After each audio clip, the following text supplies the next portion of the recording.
You've just joined the Create Harmony podcast. This is a place where we use our imagination as a way of listening to God, and we tune our senses to the magical presence of the Holy Spirit. We shift our focus from chaos and conflict back to everyday joys and meaningful connections with those around us. You can find your place here, and while you're doing that, you might also find some peace. So this is episode 123, and I'm your host, Sally Burlington, and for today's topic, we are going to talk about transitions. So transitions happen all the time. We transition from a new job to an old job to a new job, or usually you don't go the other way around. Old job to a new job. We might move to a new house, to a new place, a new city. Sometimes we have the loss of a family member or a loved one, which is a transition, an unwelcome transition. Sometimes we just have a big birthday, and that's a big transition. We're transitioning from one decade to another. Even those little things, even on a more micro level, transitions happen all the time.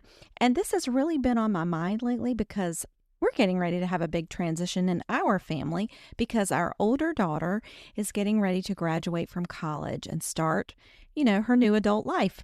So both watching her make the transition has a lot of feelings, and experiencing that transition ourselves, my husband and I ourselves, have brought up a lot of different emotions and feelings. And I'm just sort of sorting them out and thinking about them and just processing them some. Now, when I look at her, what I see is a girl who is excited and who's enthusiastic about her next steps. Her plan right now is to have a summer internship in a new city, and that's exciting, and she's just optimistic about all the things she's going to learn and the people that she's going to meet and the experiences she's going to have. But she's also very uncertain because making a big transition like that, there's a lot of uncertainty. There are many, many unknowns, so much to learn. She's really having to tap into beginner's mind. And that's all happening at the same time that she's sort of closing a chapter. She's moving away from the city where she went to college. Many of her friends are spreading out to lots of different places. And so connections with close friends and people that she's cared about, teachers, all of those things are drawing to a close. And she has days, when I talk to her, I can tell she has days when she's got a little bit of senioritis and she's just ready to go and just frustrated and irritated and a little bit bound to where she is. And then she has days where she's just very nostalgic and very, has a lot of sweet and positive feelings about all the great things that have happened to her over the last 4 years while she's been in college. So seeing her go through all of that, there's a lot of feelings to seeing her do that, and watching her branch out and thrive is really exciting. But I feel like I also want to acknowledge my own transition here, my husband and I as her parents. It's exciting to see this big change happen, but I'm also experiencing a transition that I'm no longer going to be the mother of younger children or even a college-age daughter.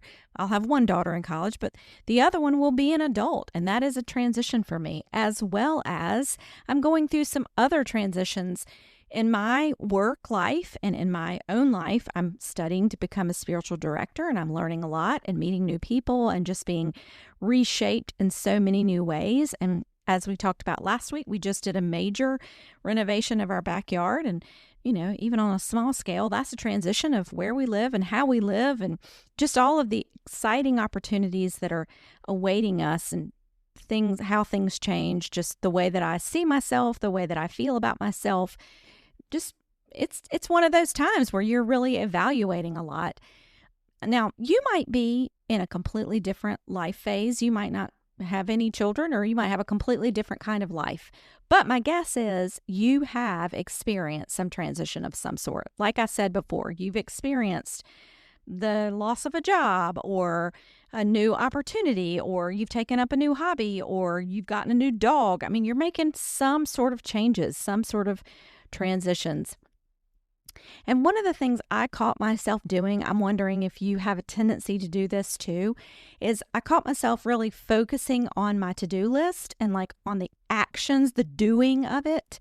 I always tend to do that instead of the being of it and the feelings. Like just noticing my feelings and acknowledging them was really healing for me. It helped me release some of the stress that I was holding, because I think I was maybe not wanting to recognize that I had feelings about things drawing to a close, or that I had feelings of uncertainty about what was ahead.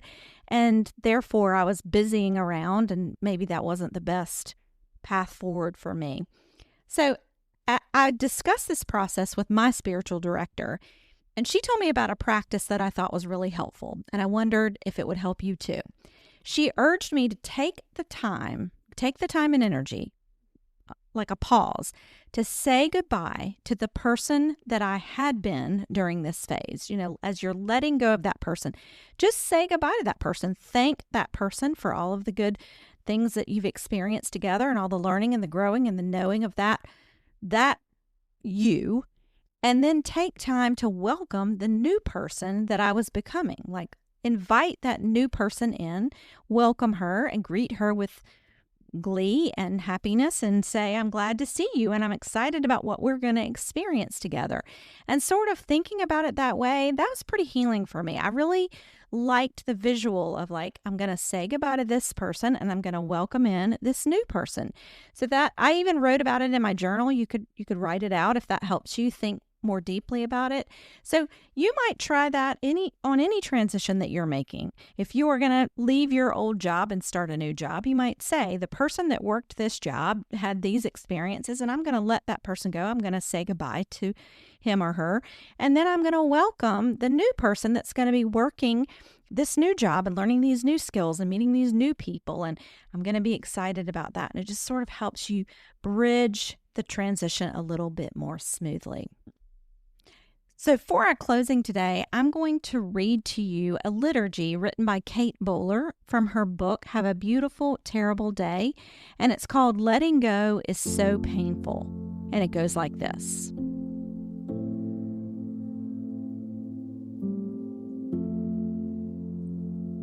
I have tried to keep, preserve, place between tissue paper, seal into frames, everything precious.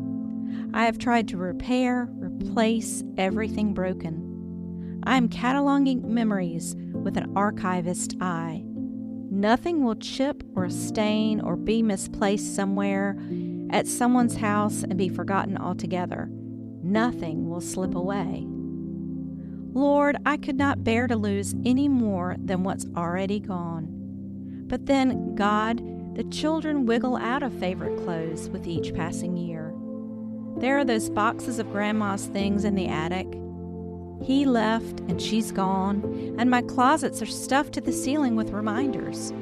We are losing the life we knew. We are gaining a life we didn't imagine. We are picking up and putting down. So let's take the china out of the cupboard, the basketball gloves out of the garage, or whatever tells our story, and tell it. We will not be lost. We will never be lost.